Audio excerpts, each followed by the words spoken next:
Good morning, everybody. It is August 3rd, the first Wednesday of August, and bring it in with a little Mama Share. And actually, this week I read an interesting statistic on her compared to like Madonna and several of the older divas that are still performing. Okay. And Cher is in a class by herself. She has had 5 number one hits since turning 50, which was about years ago. Yeah. Even she's outpaced Madonna, Barbra Streisand. I mean, every grand dame of music that you can think of that's above 50. Yeah. The lady that sung the title song to the Titanic.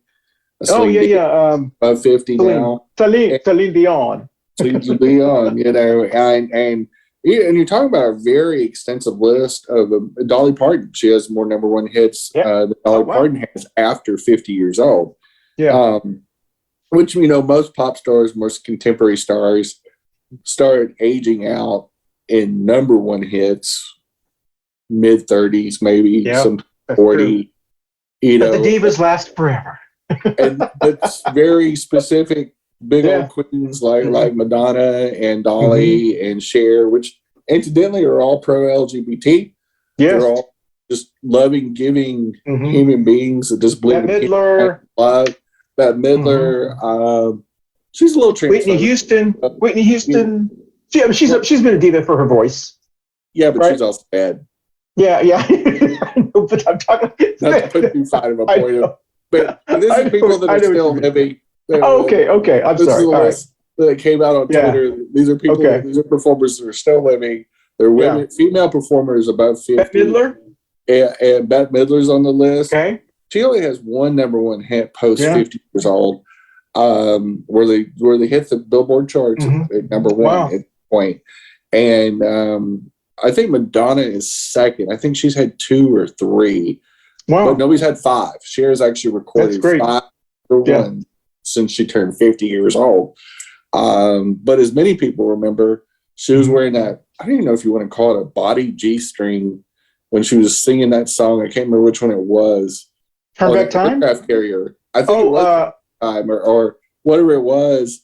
And she was like already in her 50s. Yeah. And of course, I remember look at her now, and I think she's 76 now. Yeah. And she looks better than most 50-year-olds do. Like, it's like, okay, whatever dragon's blood you drink or whatever you did a long time ago, suck Sonny Bono's, soul out of him. I don't know what she did. Yeah.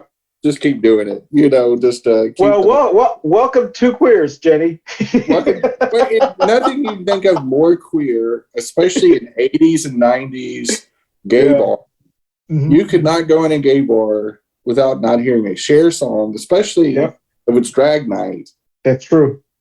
How many decades we had Cher impersonators as drag queen? Like you couldn't.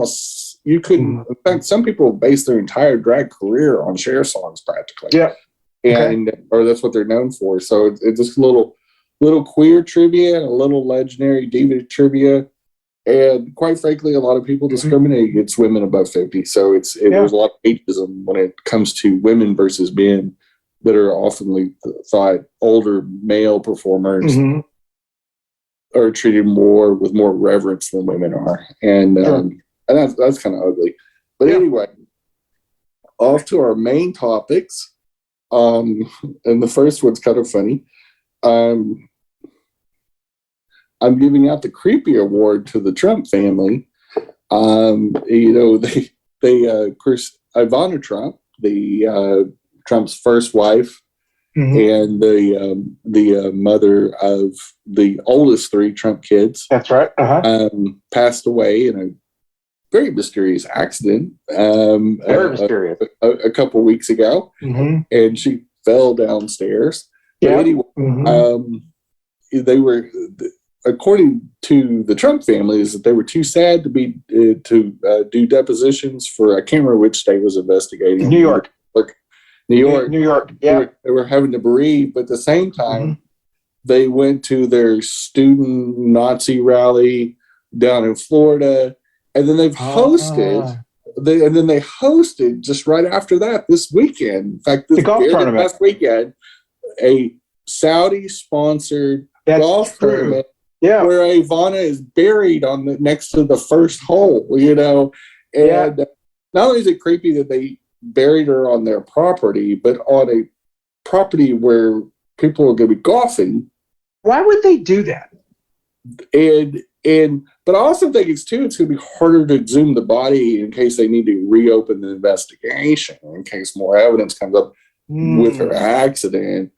But Jenny, do you know why she was buried? I mean, it was because that is freaky. I saw that, but I didn't read into it. So why she was buried there? This is something they've planned to do, is to bury all the Trump ex-wives, Trump himself, and all the kids and grandkids are supposedly they all have burial plots next to each other on this resort. Now, first of all, Trump's had a history of losing properties and business. Exactly. So there's a very strong possibility, especially if he or any of them go to prison, that they're going to lose that property. Sure. So then, not that it matters, you're dead. Yeah. But it's going to be really weird is that, and especially because Melania is so much younger than Donald is. Yeah. She may live another 30, 40, 50 years. Yeah. And, not to mention the age gap between the oldest kid and the youngest.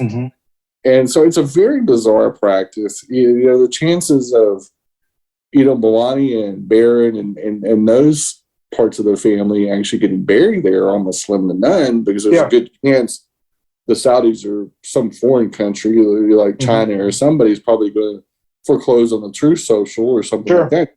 Yeah. To actually pay us back and keep us from suing your eyeballs off, we'll go ahead and we'll buy your resort for a discount fee. But then they're going to go, well, what are we going to do with all of our loved ones that are buried here? It's part of the bizarre.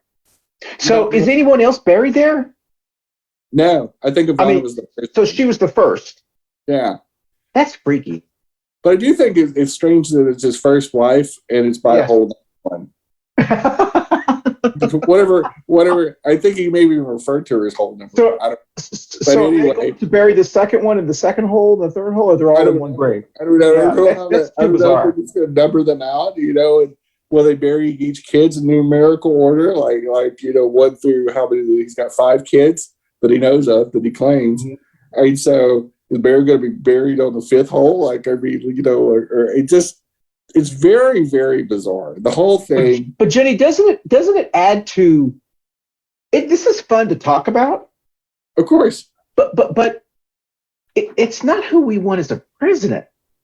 No. No. I mean, it's just like, this is just bizarre. If he never would have ran for president. Yeah.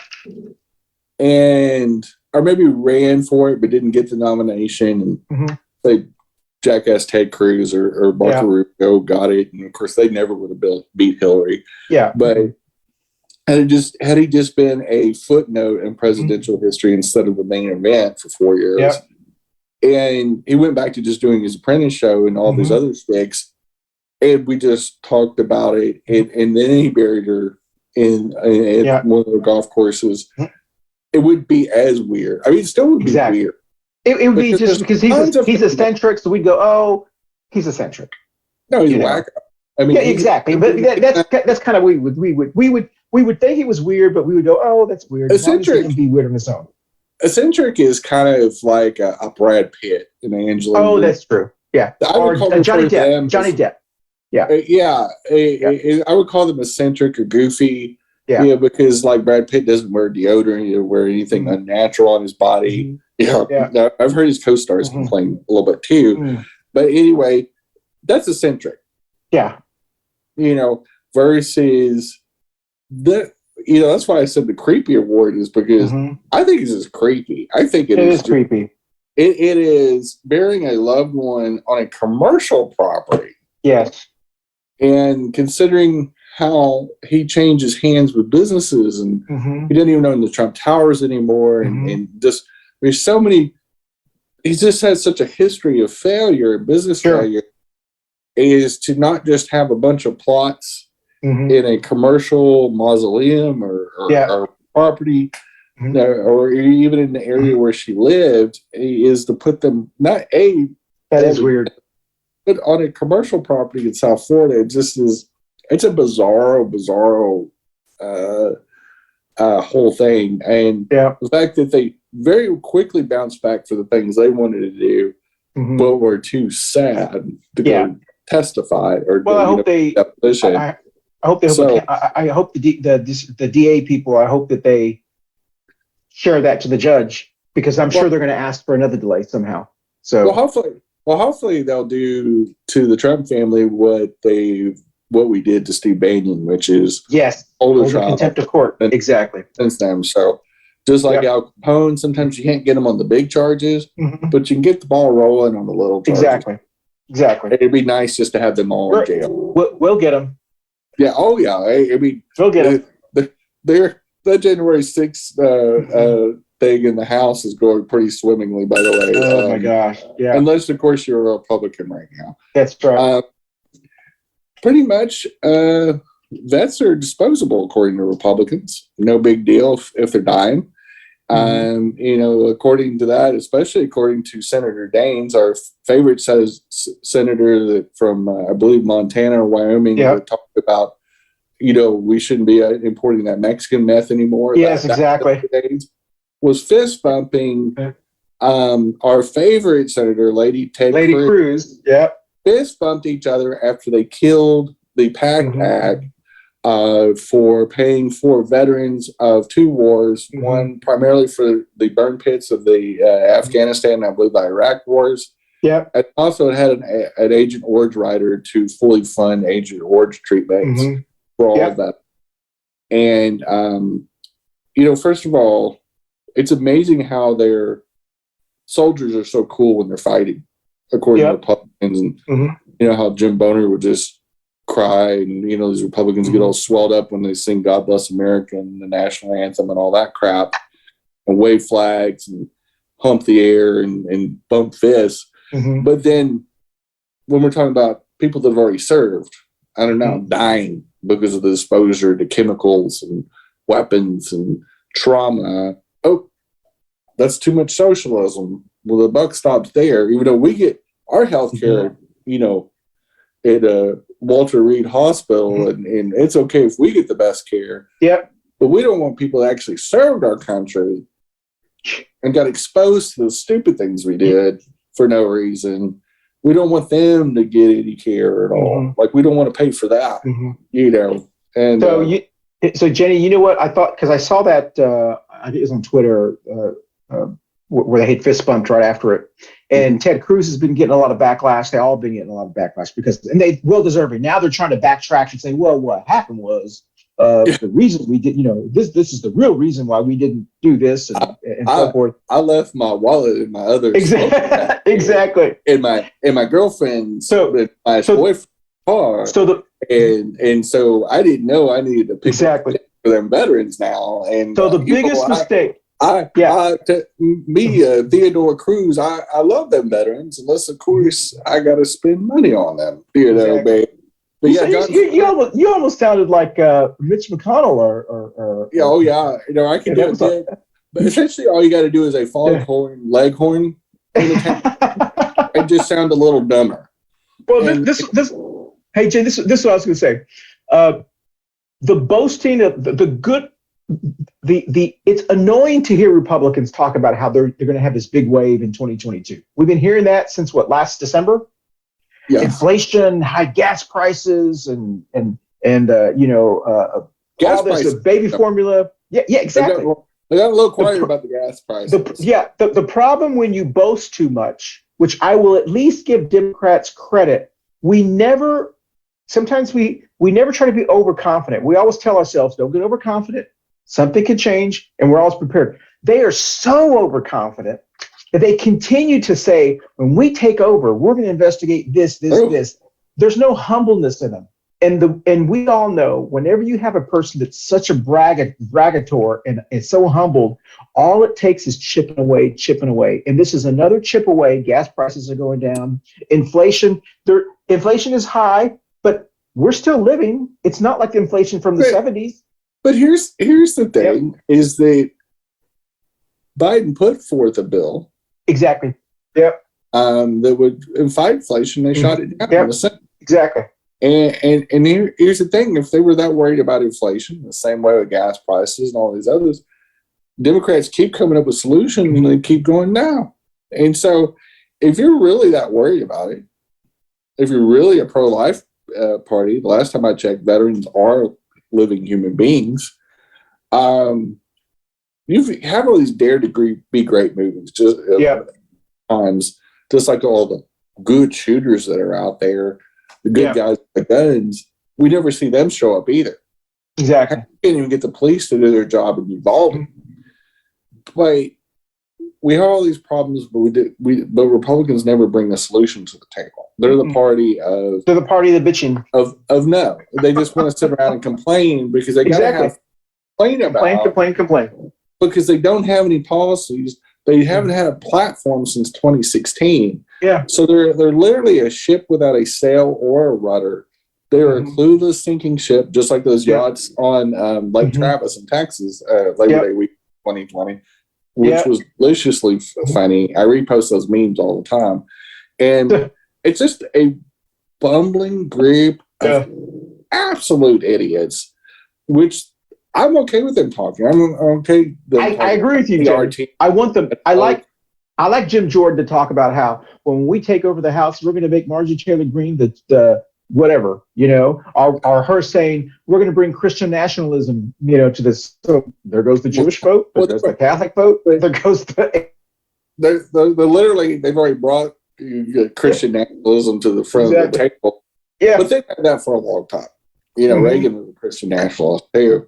The only thing is that now these mouth breathers that are not only a minority of America in their faith, there's less people that believe in Christianity than believe in it. Almost nobody. They've almost made Christianity obsolete. It's one of the most unpopular, uncool things to do. One, a waste of time, and two, we look at these Christians that sit there and beat their chest and try to convince the world they're Christians. And the more you say you are something, the more you got to question, why do you have to keep telling people? So I was going to mention, if you're a Christian, you actually live like Jesus, which is what our disciple of Christianity should be. Why do you have to keep reminding people? You shouldn't have to. Yep, exactly. I mean, it would be like me saying over and over, I'm a big homosexual. I'm a big old queer.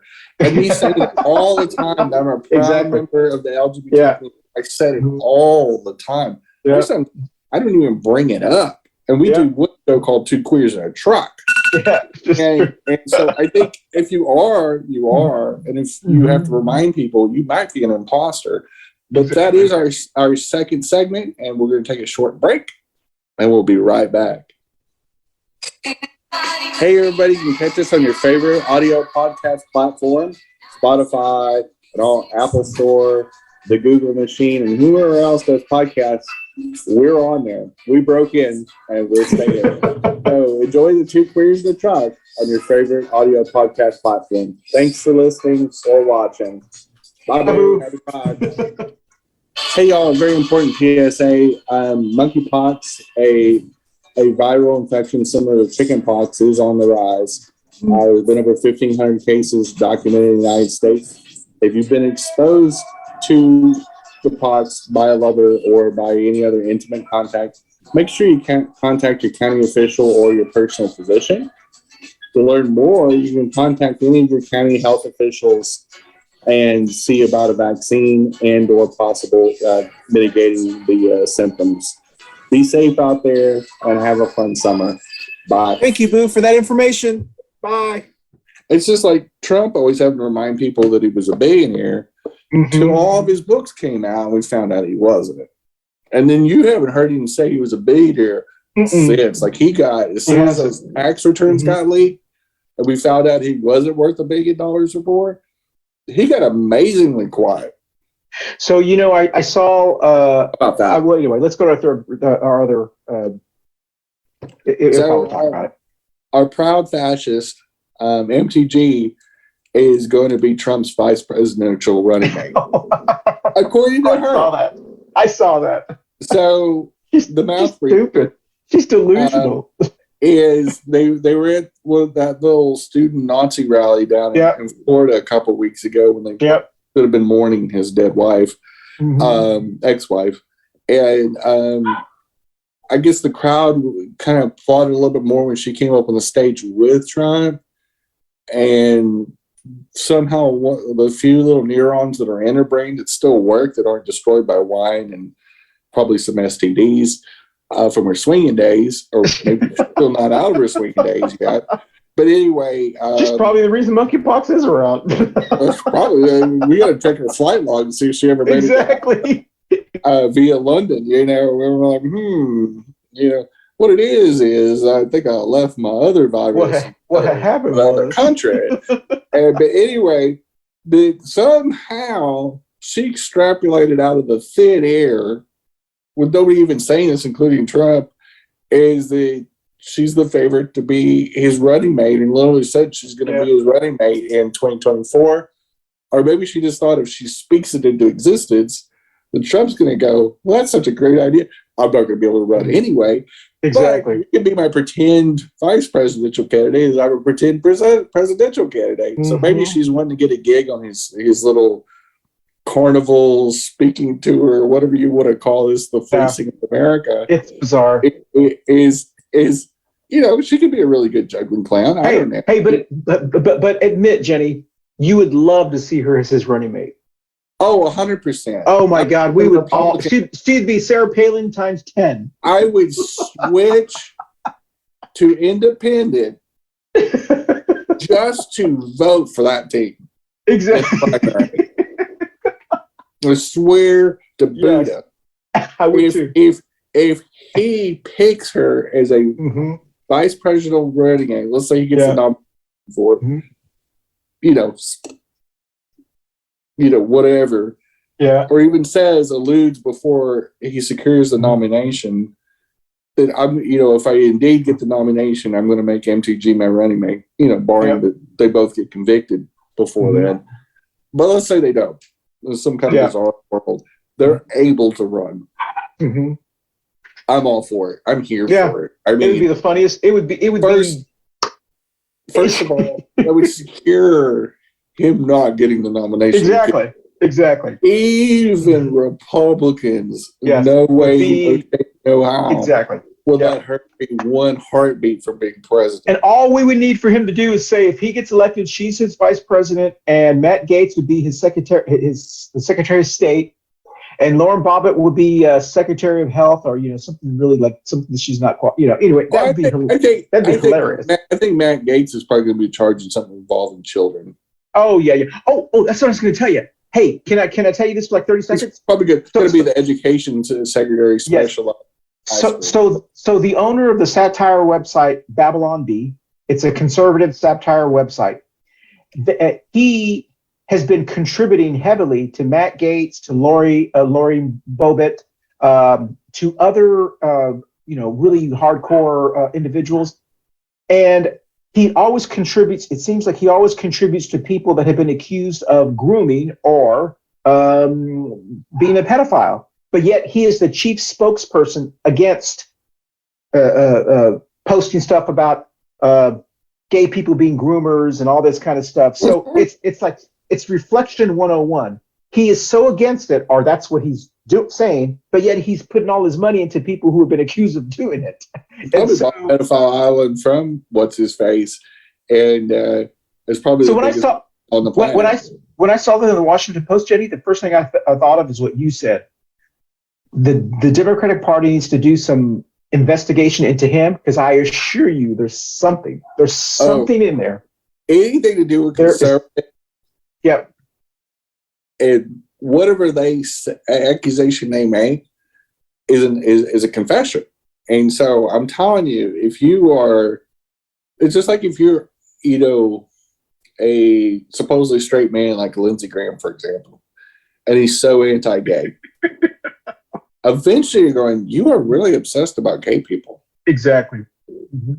We need to figure out if you're swimming in the penis pond. And obviously, what the Washington Post did, then they broke that story. Exactly. And found out not only did Lindsey Graham swim in the penis pond, he did a full-on backstroke, Olympic-style backstroke in the penis, in multiple penis ponds. And the big old queen that he is, but not that you needed to interview sex workers, male sex workers.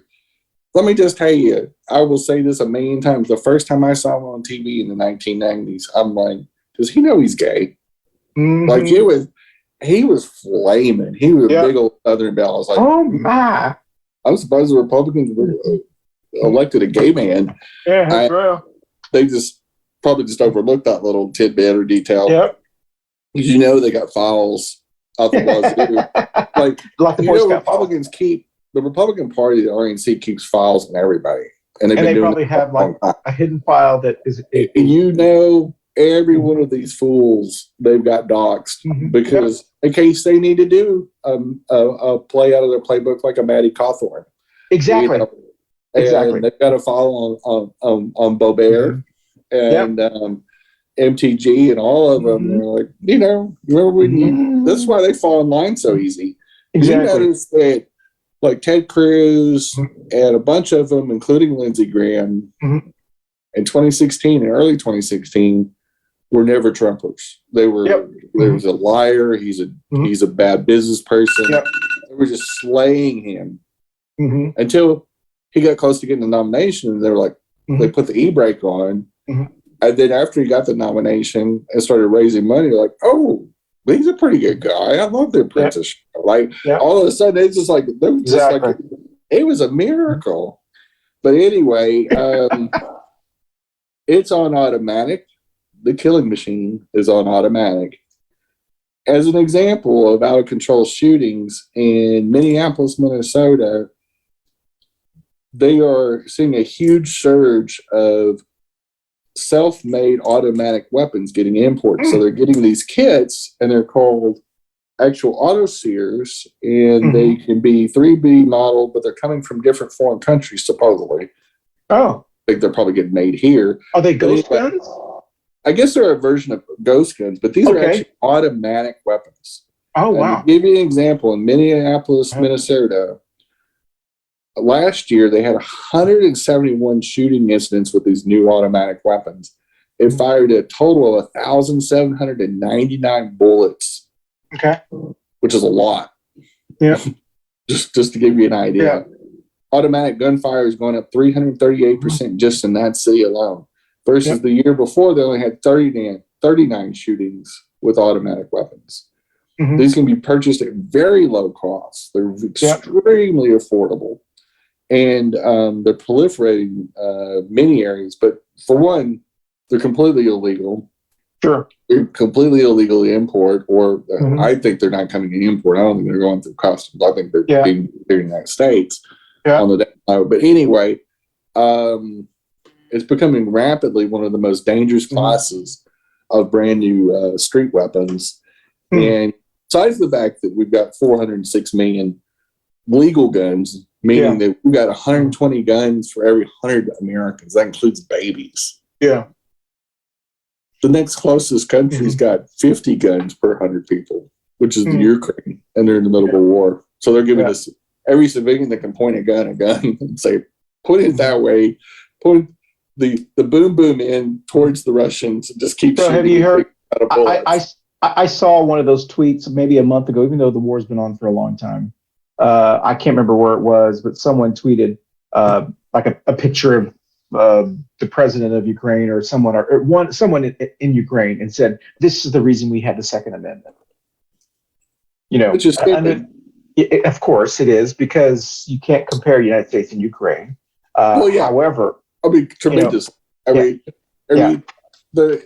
What you're saying is Ukraine got invaded by a world power, and they have to rely on civilian militia to supplement their main military, versus the United States that has the most powerful military in the world.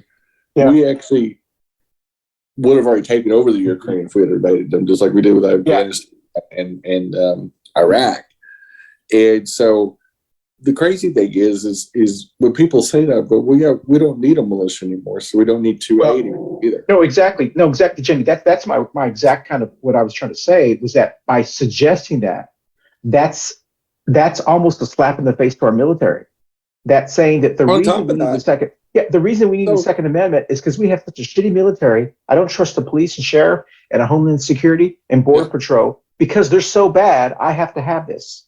Yeah, and the real reason is just, of course, they're exactly binkies, you know, their little security blankets, because they can't go to Walmart without being armed. Exactly. I mean, Walmart's so freaking scary, and prices are falling on people's heads. And so, yes, I need to carry a big old hunting rifle on my shoulder, but my manhood is so pathetic and minuscule that I can't go shopping at the Dairy Queen or the Walmart without a firearm. I'm like, nothing says weakness more than you carrying a pistol on your hip or a rifle on your shoulder. Just to go to the store. Like, I'm going to go pick up some sour cream, some donuts, and some tortillas. Dear, hand me my rifle so I can go shopping. That's right. You know, I've got some dumb family members. I mean, you know, you and I both have some blessed smart people in our family. I've never had a family member that I know of, and the majority of them are gun owners. Got several veterans in my family, and my dad.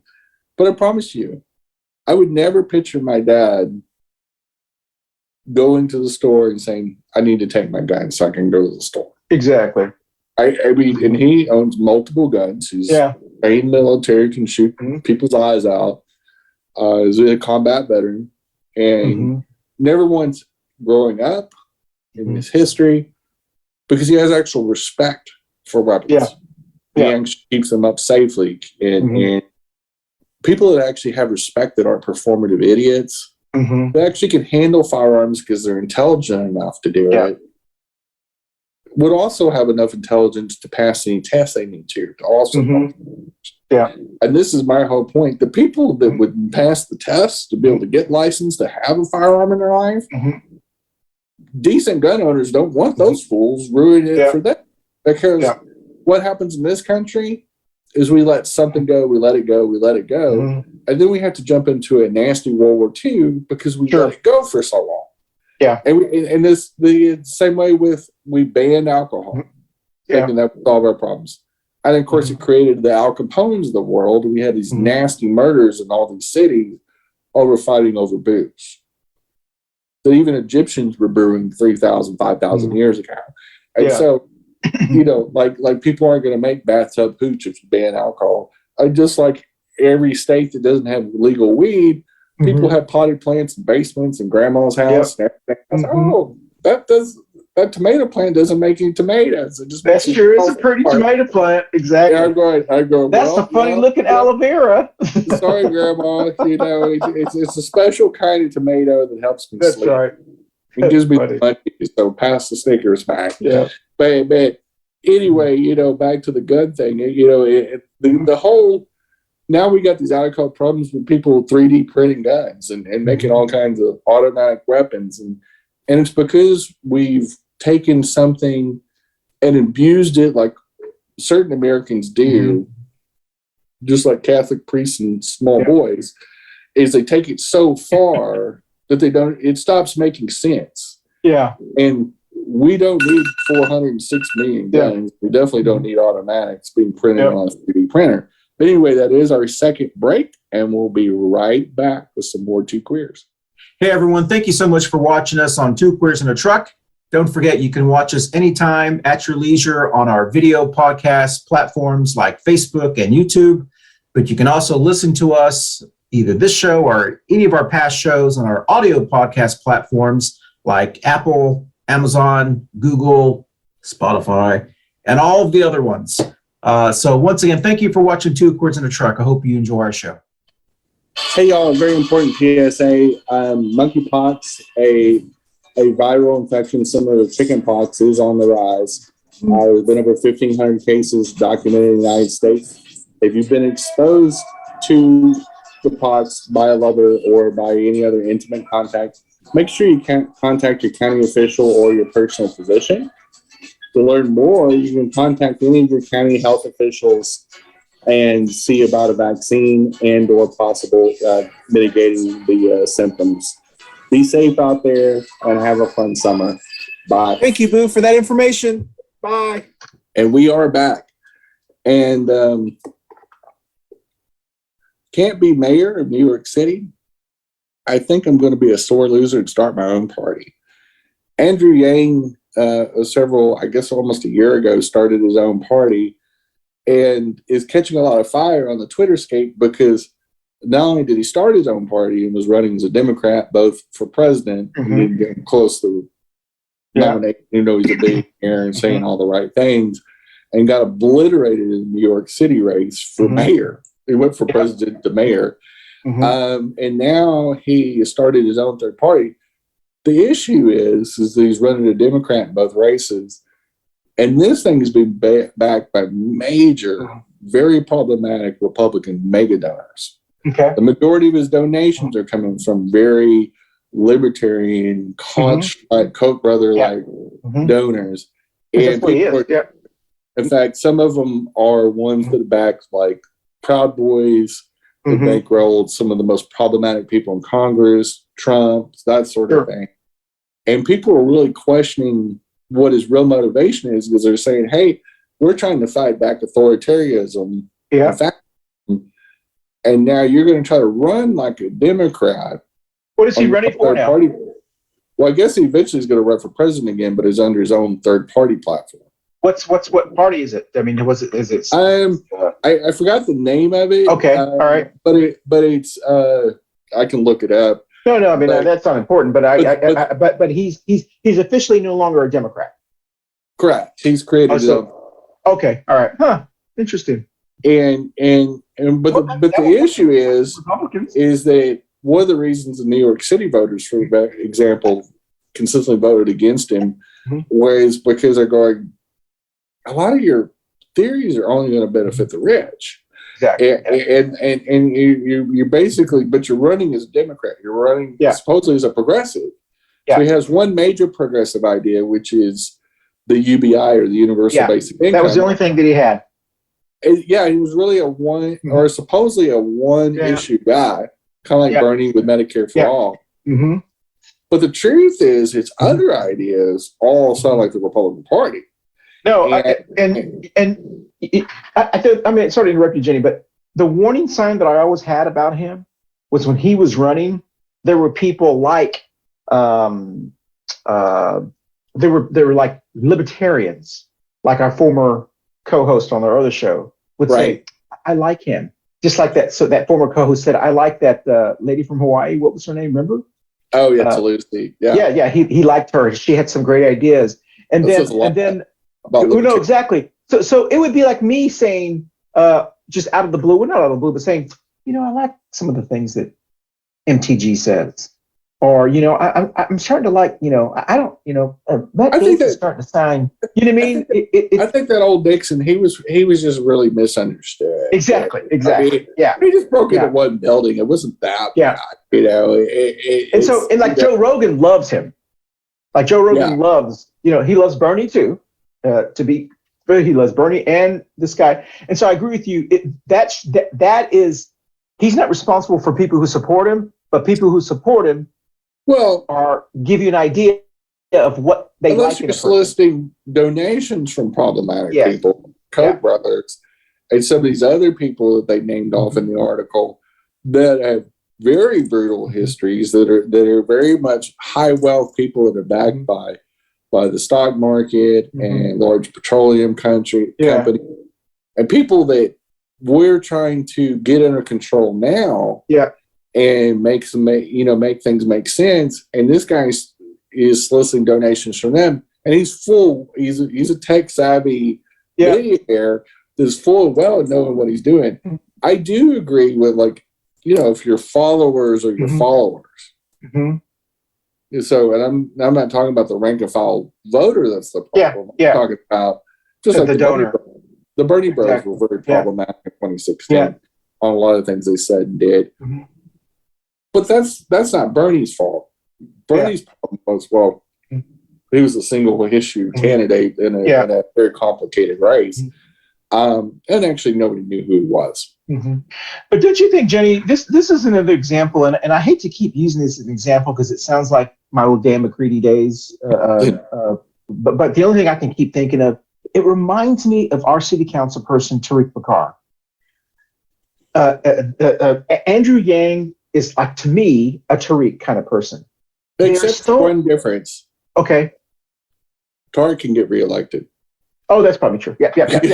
But he got elected in the first place. So that's true. That's true. Here's the thing: Andrew Yang, despite all his money and all that, that's why he can't even be a top 10 finisher. No, that's true. But Democrat primary. People like him remind me that very similar to me, because Tariq is obsessed with pleasing the white Republican bros, so that way he can be accepted. Because he grew up being called Tariq, whatever. Whatever. Andrew Yang in the Republican Party, there are people who may be donating to him who don't like Asian Americans, who don't like what he looks like and so forth. And people like him want to be accepted so much by them that they're willing to take donations and stuff like them because they think that they're going to be accepted, by someone like that. It's almost like being a log cabin Republican in my eyes today. If you're still a log cabin Republican. With an Andrew Yang, and this is the big issue, is on a national level, watering down the left side votes. Well, we don't need an authoritarian president as our next president. Is the danger, is that he are Ross Perot. And one, Andrew Yang is problematic, and two, if he were to capture even 20% of the vote, where would that 20% come from? Most likely people that will vote for a Democrat. And because he pitches a very democratic message and runs as a quasi-Democrat. Well, he ran as a Democrat in the last two elections he ran. Do you think that he would actually, I don't know that many Democrats that like him anymore.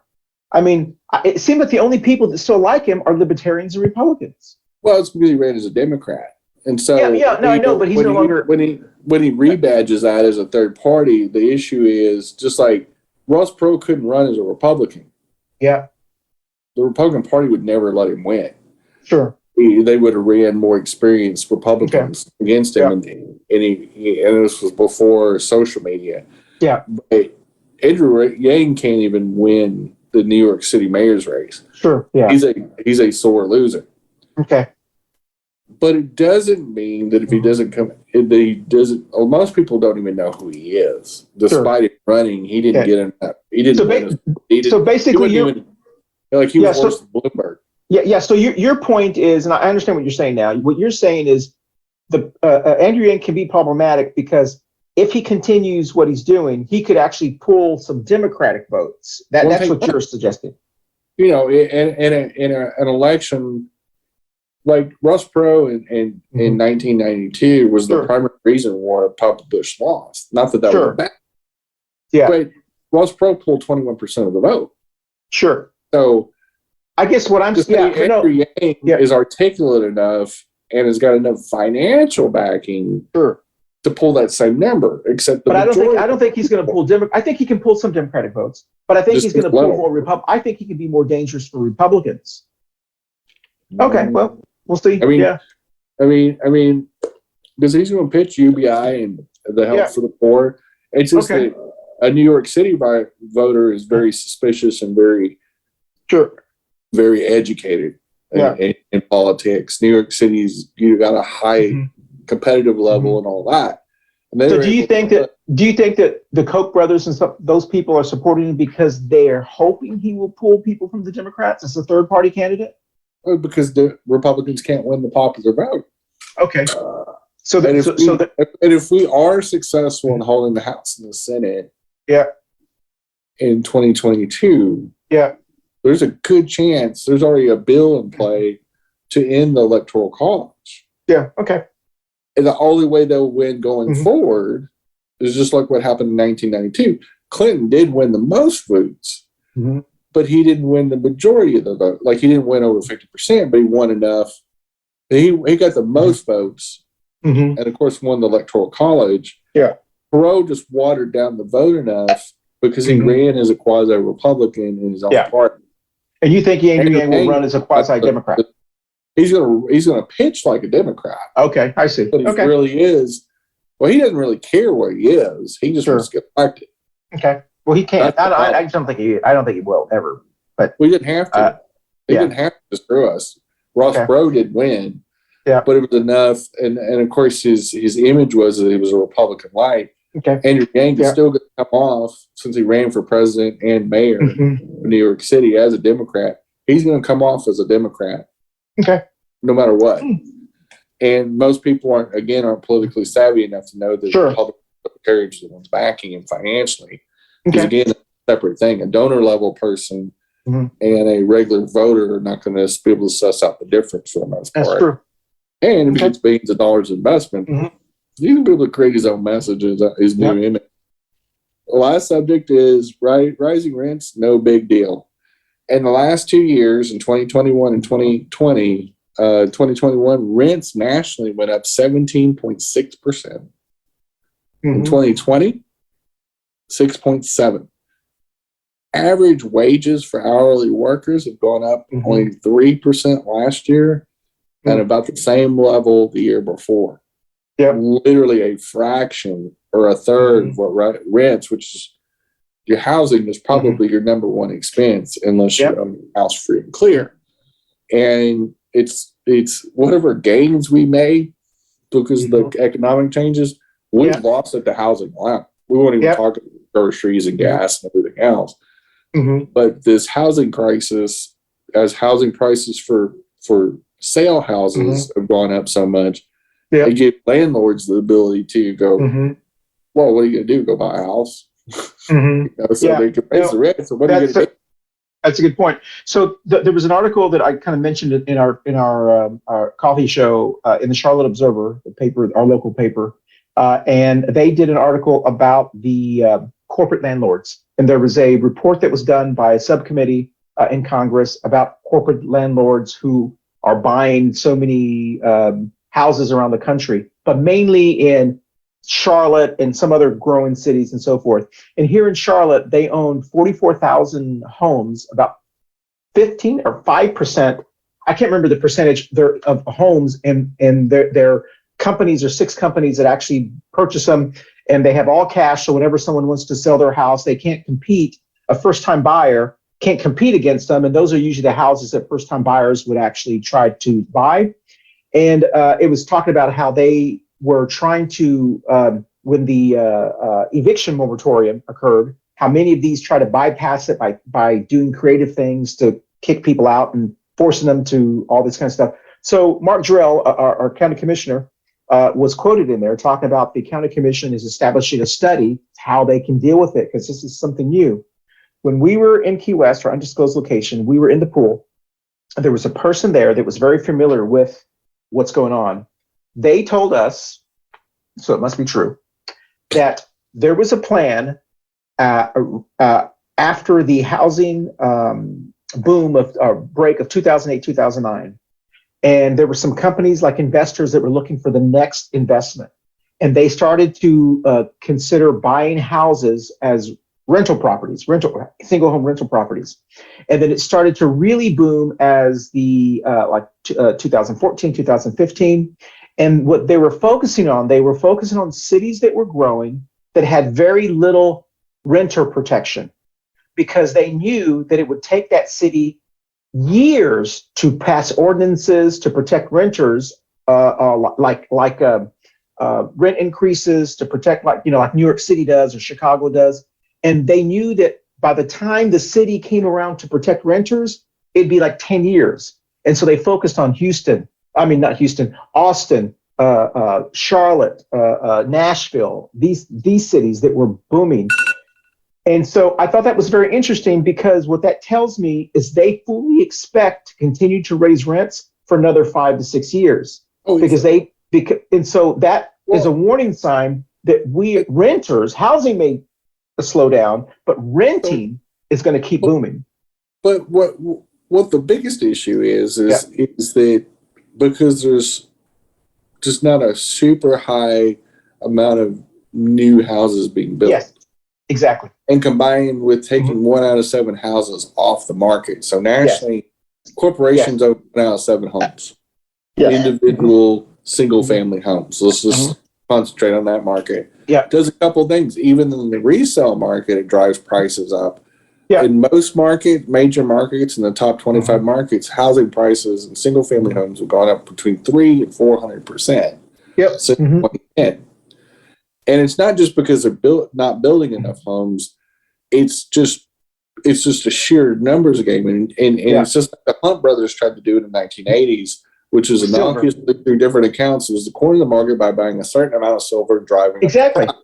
Good point. Yeah. They're doing the exact same thing because this is not a nationally regulated thing. This has never been tried before because housing should never be a commodity. Exactly. It should be an essential shelter should be a human right in a modern economy. And they've figured out a way to commoditize homes, shelter. I mean, basically our modern version of a cave. And so instead of combating this by creating an alternative for low income and middle income families, that creates a pathway to ownership. We're doing rental programs. We're putting people in motels. We're putting them in tent cities. We're building these little outhouse looking things. And ultimately, none of that addresses the long-term problem. No. And until you create a way to create scalable, affordable housing and ownership, just like we did after World War II. Yeah. So the biggest thing that we did as part of the GI Bill and all that stuff was to guarantee home loans for returning service people. Sure. And they created the VA loan organization and started loaning to these young people coming back that got married or got married right before they got shipped off to war.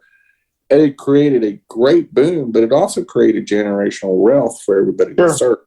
And so you see these families that now their grandkids and great grandkids are buying houses, but it's off the money they made off those generational homes. Yeah. That my grandparents and my parents did that. And my dad used VA loan to buy homes and buy investment. And that's one of the reasons why he's a millionaire.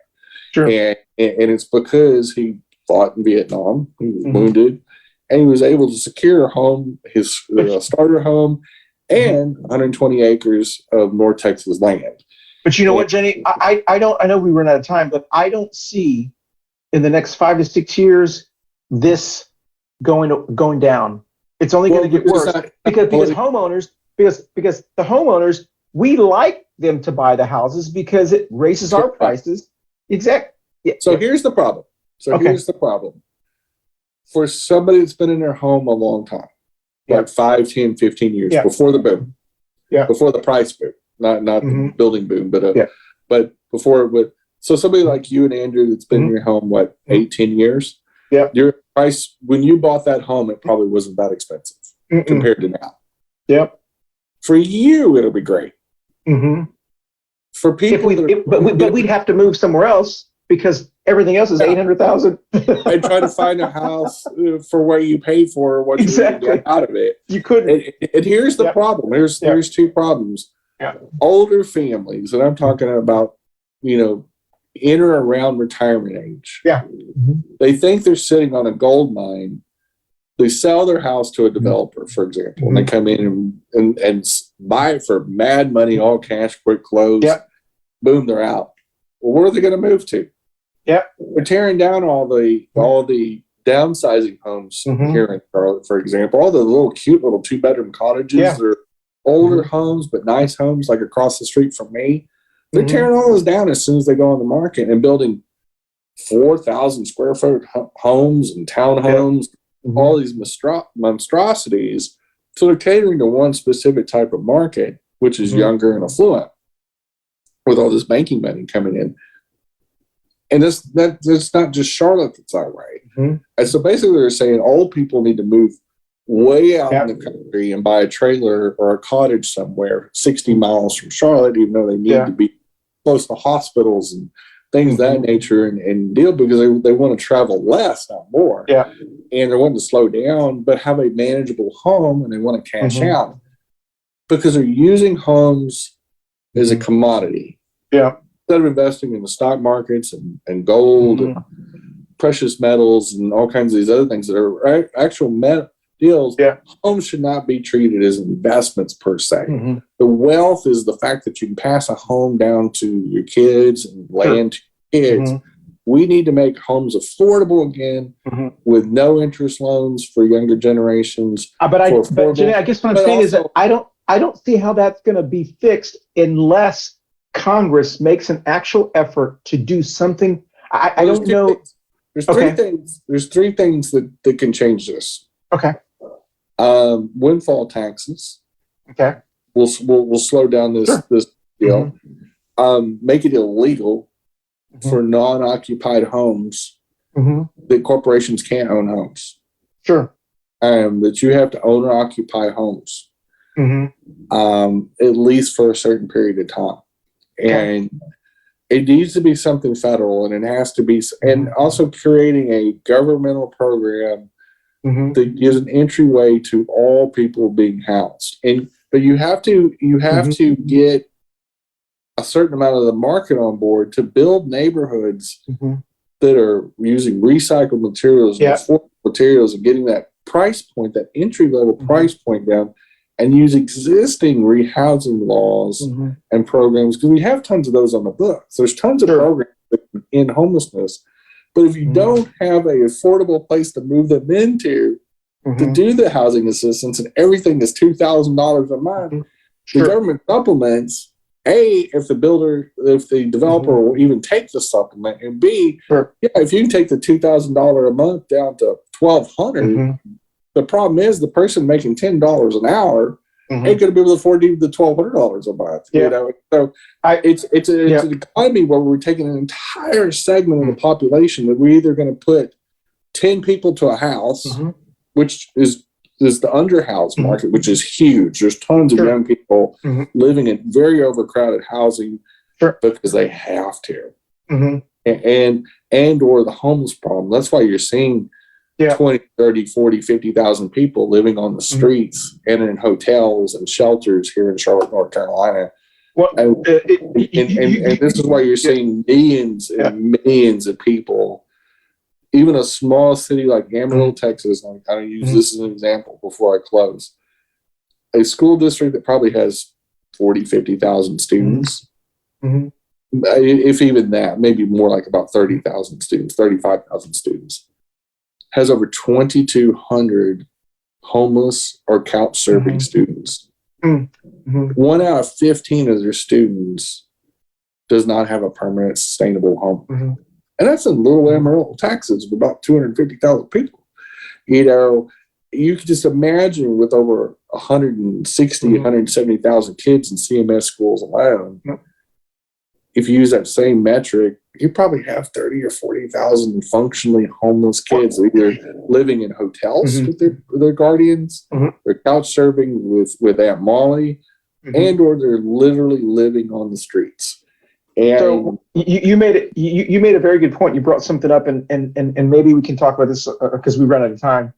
What you just said, I was thinking as you were talking about this. This was the same issue that we had in the 1990s and the 2000s in the hotel business. In the hotel business, there were hotel owners that owned a hotel in Key West, owned a hotel in Charlotte, owned a hotel in wherever. They'd owned 6 hotels, but they wanted to be treated like they only owned 1 hotel in each spot. And the reason that's important is because you can't unionize that way. They said, yes, I have 20 hotels, but really I only have 1 hotel. It's in Charlotte. So they would create a corporation for this hotel. So that way, if the DC hotel unionized, it wouldn't be to all of them, it'd be each individual hotel. These companies that own these houses, they want to be treated like you and I own 2 houses and we're renting them, like mom and pop. But they're really a corporation that owns 20,000 houses.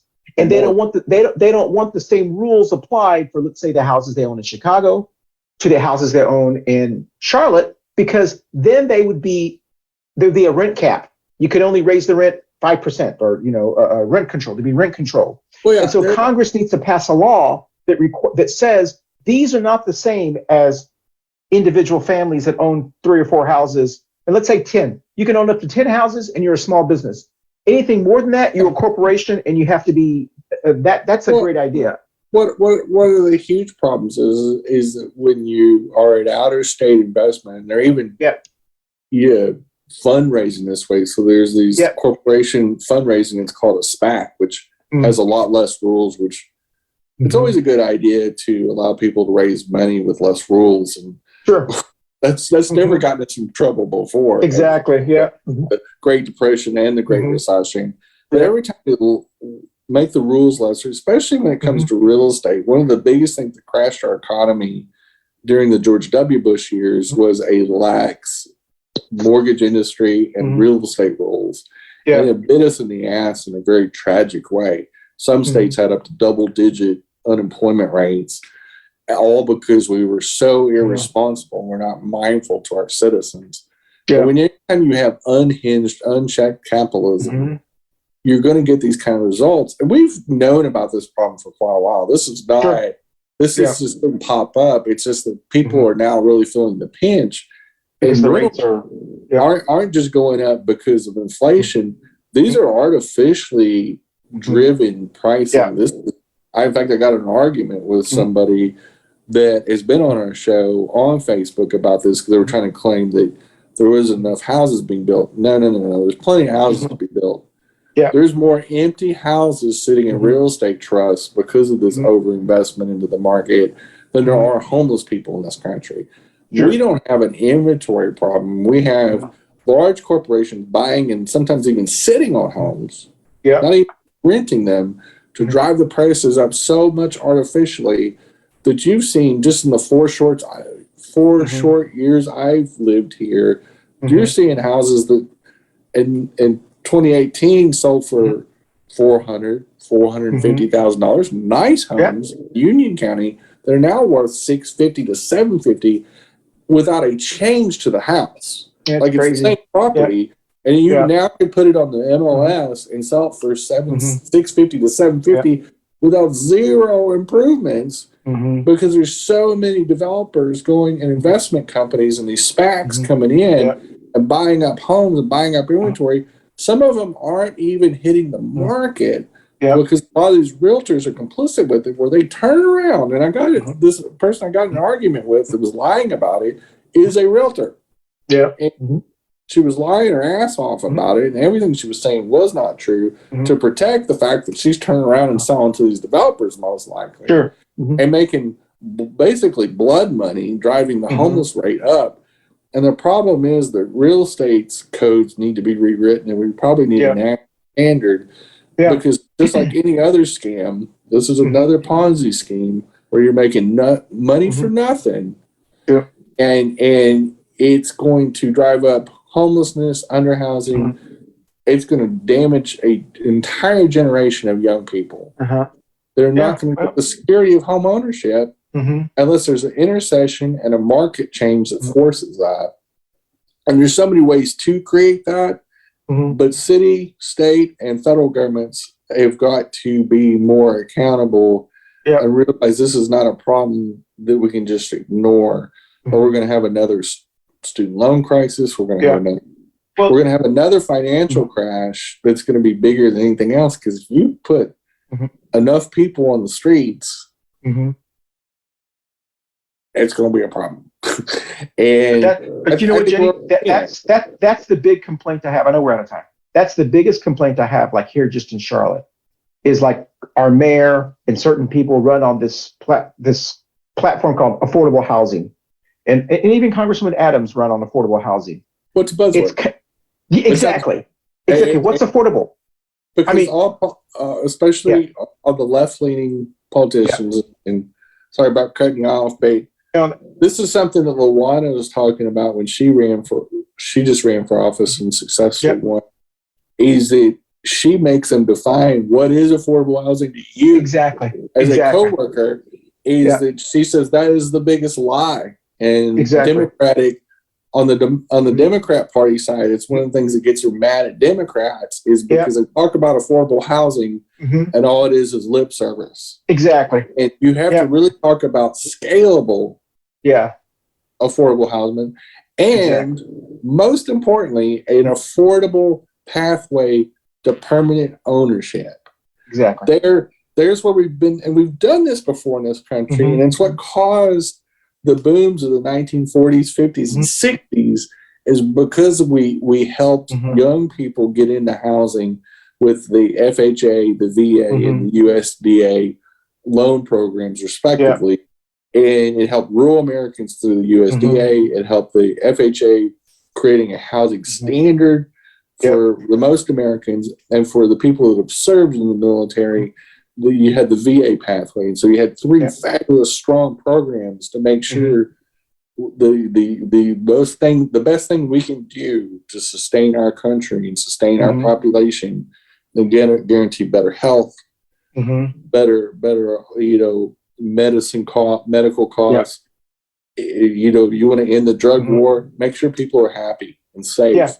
And people won't want to take harder drugs. They won't want to need to escape from life if you make certain things a backbone of sustainability in housing, food, potable water,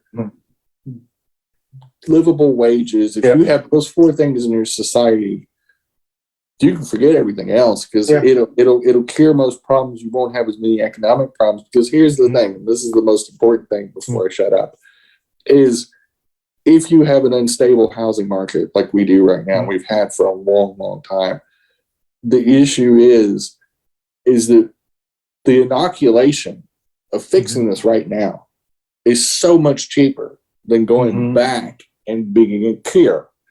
And it's the way it always is. If you vaccinate against this housing problem and fix it while it's still not a runaway disaster, or you wait too long and you have a great recession.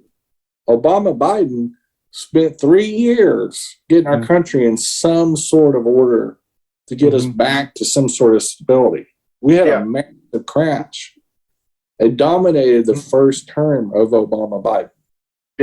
Look at how our lack of preventative maintenance let COVID get out of control. And it's dominated the Biden presidency. Just think if we have a massive housing emergency, which we're already there, and we let this get worse by 300 or 400%. That's going to dominate politics from 2024 for years, maybe even decades, because we never cured it the first time around. We never really cured the housing problem and the housing crash from 2007, 2008. And it is probably, besides the climate, it is the most existential threat to our economy, and it's the most anti-capitalist. And I'll repeat this again. This is the most anti-capitalist thing to do, is ignore housing security. If you let people become housing insecure, you will destroy confidence in our economy, because you can't spend confidently if you're homeless or you're having to live. If you and Andrew had to be able to afford a home, you had to move 6 more people into your house right now to afford it. How comfortable would you be? And that's, but so it would change your life dramatically, would it not? If you had 6 more people living in your home, and there was people sleeping on the couch and recliners and everywhere else in your house, and you've got a nice, mid-level home in South Charlotte, and it's fine for 2 adults and 2 fur babies. But add 6 more adults in there that aren't related. It would be just to make life affordable for yourself, livable. That would be. But just think about all the Gen Z and the younger millennials that have to do that right now just to survive, because they're all in service industry jobs and all this. They're having to rent a house and they're living 6 to 8 to a people, and that's very, very common. I personally know people in that situation. So it's something to think about. It's something that we should address. And I know we spent a lot of time on it. but it's very, very important. It's one of the reasons I made it the last topic of the night was. Gurl, you're gonna have to stop making. You're gonna have to stop doing these topics that bring us down at the very end. But the good thing is, just like in 2009, Democrats rescued that, and I'm confident that we can do it again.